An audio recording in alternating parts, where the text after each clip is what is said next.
Good morning. I just wanted to review vocabulary with you to make sure that there was no confusion on what you needed to do.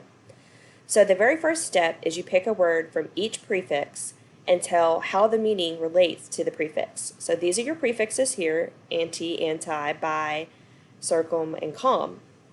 And what you do is you go over here and you pick one of the words from the list and you tell me how that word relates to the definition for this prefix. So combination is something mixed together.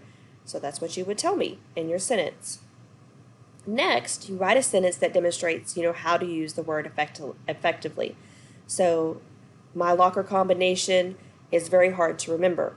Well, that's showing me you understand how to use that word correctly.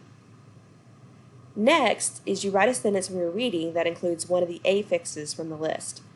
These are your affixes, guys. Now, when it comes to this part, it's bonus points for number 3, and you can pick a sentence from any novel you're currently reading, your summer reading novel, a story we are reading in class, your article of the week, any one of those things you can pull a sentence from. This will give you extra bonus points. And the last step, guys, is that you're going to have a quiz over the affixes. So anti, bi, circum, com. You're going to have a quiz over these to make sure you understand the definitions. That's everything you have to do for vocabulary. Please keep us posted if you have any questions.